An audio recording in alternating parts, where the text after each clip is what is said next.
What's up, guys? This is MVP Learners. Today we're going to be going over how to solve the hardest word problems on the SAT. Alright, so on screen here, I got the first kind of word problem that you're going to encounter on the SAT. I'd even say there's almost 100% chance you'll get a variation of this on your test. So what's going on here is we have Hannah. She's depositing a fixed amount into her bank account, and then they give us the equation that she's using to deposit money into her account. T represents the amount of months, and then we're asked to find what does 25 mean in this context. So let me underline that. Okay, so what's going on here is this is a slope-intercept question. So I'm going to write that in big letters. So this is slope-intercept. So let me write that out. And basically what this is we are asked to interpret basically what's the slope and what's the intercept in this question. That's really all that's being asked. So this equation, I'm going to write it out. We have f of t equals 100 plus 25t. This is in slope-intercept form, y equals mx plus b, if you've heard of that before. So 100 is the y-intercept. And this, in this context, is basically always going to be the starting amount. So we're dealing with money, so this is the amount that she starts with in her account. Okay, so she started with $100. That's basically what that means. And then the slope is always going to be our rate of change. So how much it's changing every month. So let me write that out. So basically what's going on here is every month she is going to add $25 to her account. So like if I were to graph this, let me get that on screen a little better. Yeah, so if I were to graph this, we start at $100, and then every month we're going to add 25. So like at month 1, we'll have 125, month 2, we'll have 150, and so on. So basically now that we have that info, we can determine what 25 means in this context. So we know that that's how much money she adds every month. So if we look at these choices, let's look through A. With each monthly deposit, the amount in Hannah's bank account increased by 25. Okay, that sounds good. Let me put that as an answer, and let's just make sure the other ones don't make sense.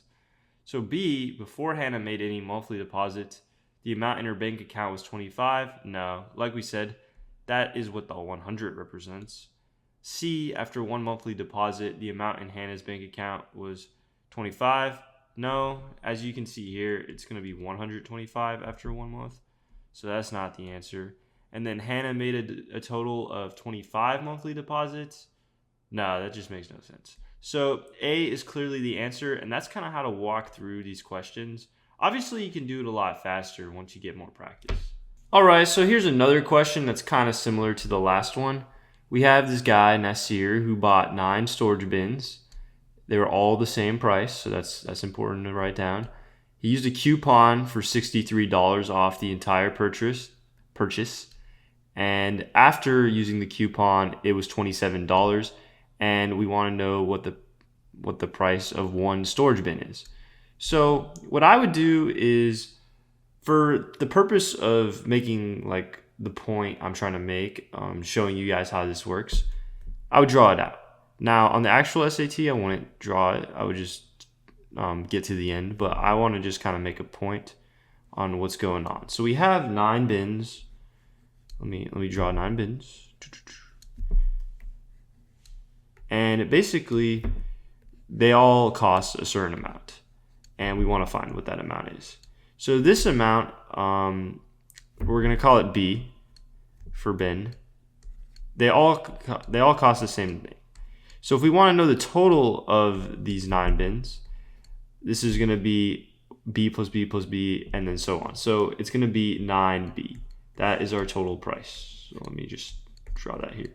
So our total price is 9B, and then we subtract 63 because we have our little coupon. So we're going to take away 63, and then that is going to be our total price. So now all we have to do is just solve this equation for B. So I'm going to add the 63 over to the other side, and then that's going to cancel here, and then 27 plus 63, that's going to be 90. And then now I just divide by 9 on each side. So we're left with B is 10. So that tells us that one bin is going to be $10. And now if we just check our answer, if every bin was $10, then this is all going to be, let me get that on screen a little better. This is all going to be $90, these total bins. And when we take away that we use our coupon, that's going to be 27. So we can check our answer by just plugging it in at the end, but that's the gist of what's going on with this one. It may seem a little confusing at first, but really this is just an equation that you have to set up. Nothing too crazy. So on screen here, I got another common type of question they're going to ask you. We have a rectangular region and the ratio of the length to the width is 35 to 10. We're told that the width increases by 7, and then how much must the length change to maintain this ratio? So let's draw out what's happening. So we have this ratio 35 to 10 that's going on, and it's important to know which side is which. So we're told that the left side is the length and that the right side is the width. So now what I would do is I would simplify this ratio. You can simplify it just like you would simplify a fraction. You can divide both sides by 5. So that means the new ratio is going to be 7 to 2. And this is good because now we can create a proportion to solve this. So we're told that the ratio increases by 7. So the width increases by 7. So the new width, let me put that here. New width is going to be 17. So then now let's make a proportion. So the ratio of the length to the width has to be 7 over 2. So I'm going to let the length equal big L over 17 equals 7 over 2. So now this is a proportion. You're just going to cross multiply.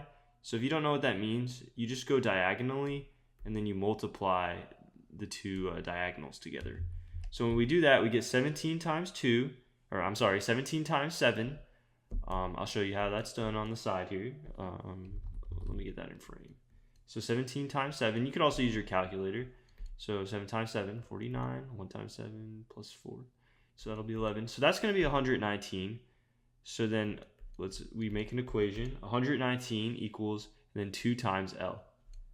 And then we just solve for L. So that's going to be 119 over 2 equals L, which is the same thing as, just doing it in my head real quick, 59.5.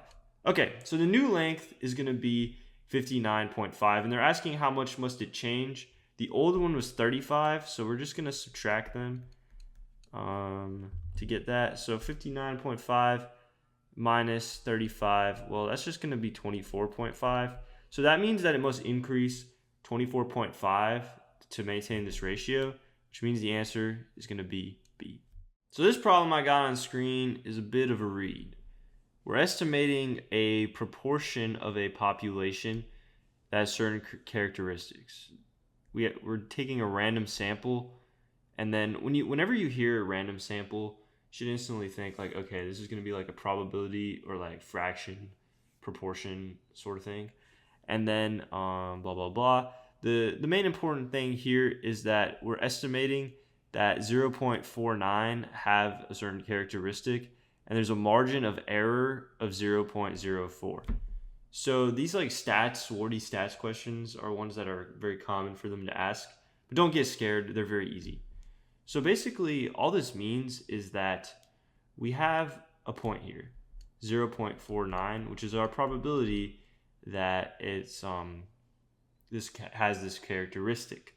Now there's a margin of error, which basically means that we don't know for certain it's that probability, but we can say that it's between these 2 points that are 0.04 away from the center.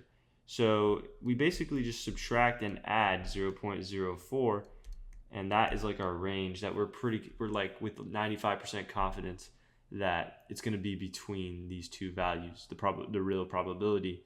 And basically, after drawing this out, you've probably already made the connection in your head that the answer is A, because that's basically just what I drew on screen. And that's all you really have to do for this one. Here's the last question I want to show you guys today. This deals with a proposal for an election ballot. A radio show states that 3 times as many people voted in favor of the proposal as people who voted against it. So keep that in mind. There's a 3-to-1 ratio. So this proposal was pretty popular. Not that many people voted against it. So we also know 15,000 more people voted in favor than voted against it. So all this is another problem where it's basically just an equation in disguise. So we have the left side of our equation, let's write it out, which is going to be 3x, where x is the number of people who voted against the proposal. That's a key thing. Let me write that out. X represents the number against, which is because that's what we're trying to find. We're trying to find how many people voted against the proposal. So that's going to be how many people voted against, which means 3x is how many people voted in favor. And then if we set that equal to the other side, which is we're told 15,000 more people voted in favor than against. So that's just going to be 15,000 plus x, because that's what's happening. There's 15,000 more people in favor than against, and x is against. And then now that we have this as an equation, we just have to solve it. So I'm going to switch colors, and we're just going to solve this equation. So what you always want to do is get the x's on the same side. So let's do that. So that's going to be 2x equals 15,000. And then we solve for x. So then that means we're going to get 7,500. So that means 7,500 people voted against this initiative, which means the answer is going to be A. Thank you guys so much for making it to the end of this video.